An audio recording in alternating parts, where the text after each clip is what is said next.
mendiskusikan mengenai Islam dan konsep relasi antara lelaki dan perempuan.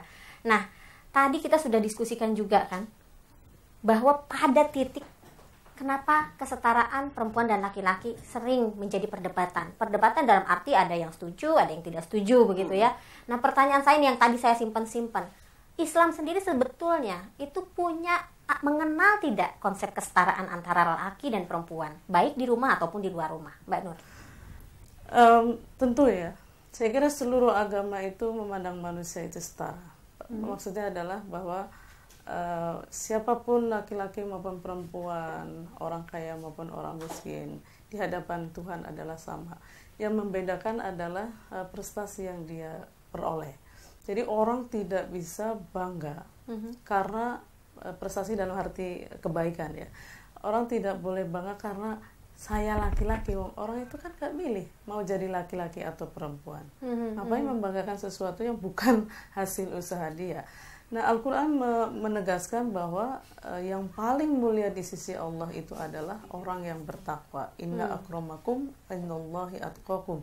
Tidak peduli dia budak atau orang merdeka, tidak peduli dia bos atau karyawan, tapi siapa saja di antara mereka yang berhasil menjadi orang baik, itulah yang paling mulia di sisi Allah.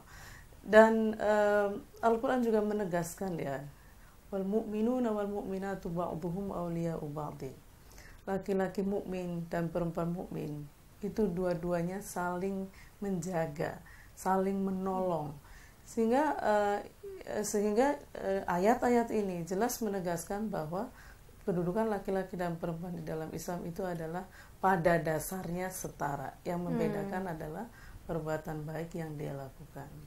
Sehingga ini prinsip umum yang harus dibawa kemana-mana. Karena nanti di dalam rumah tangga kita menemukan satu ayat yang menunjukkan bahwa suami adalah penanggung jawab bagi istri, karena kelebihan yang diberikan oleh Allah pada masing-masing, dan karena suami itu memberi nafkah, maka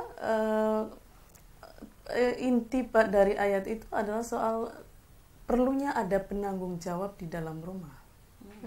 Mengapa laki-laki? Karena ketika itu yang banyak bisa mengakses sumber ekonomi, sumber pengetahuan, dan sumber-sumbernya lainnya adalah laki-laki. Saat itu.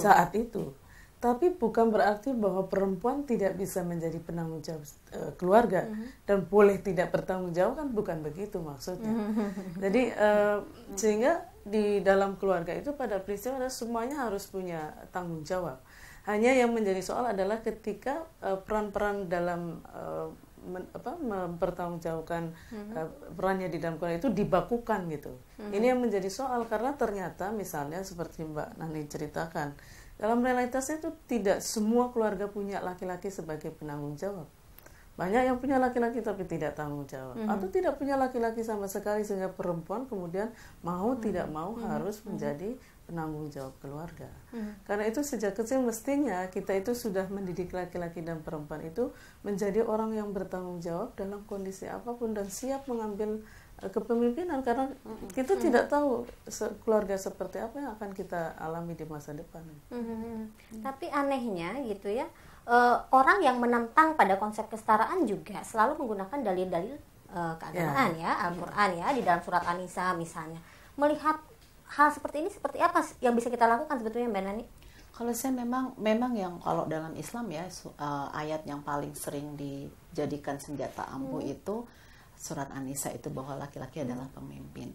Kalau saya melihat itu bukan kita pastinya kita percaya bahwa sebagai umat Islam kita percaya terhadap ayat ini, dan saya melihat itu adalah tugas gitu. Jadi kalau misalnya laki-laki adalah pemimpin, itu Tuhan memberikan tugas tanggung jawab kepada laki-laki untuk menjadi pemimpin, tapi bukan berarti bahwa dia otomatis menjadi pemimpin. Sebagaimana misalnya kita kerja, kita dikasih pekerjaan, tapi kan tidak semua orang melakukan pekerjaan itu dengan baik.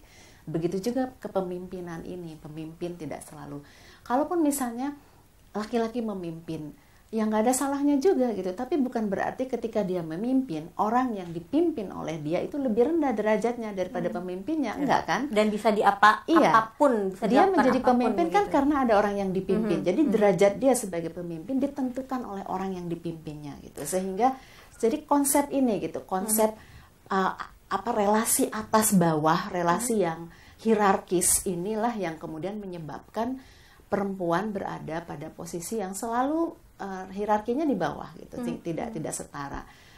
Kita tidak menentang misalnya siapapun, tadi Mbak Nur bilang sebetulnya perempuan dan laki-laki itu diciptakan sama, kemudian diberikan tugas tanggung jawab sebagai khalifah di muka bumi ini, sebagai pemimpin, dua-duanya kan akan mempertanggungjawabkan kepemimpinannya. Tapi dalam kehidupan sosial kemudian dituntut laki-laki untuk memimpin, itu juga tidak masalah. Tapi yang menjadi masalah ketika laki-laki memimpin, perempuan yang memimpin secara otoriter, tidak mempertimbangkan pemikiran orang yang dipimpin. Bagaimana kita misalnya ingin kepemimpinan di negara saja misalnya kan, ketika kita mengangkat pemimpin, kita kan ingin pemimpin yang mendengarkan juga kepentingan kita.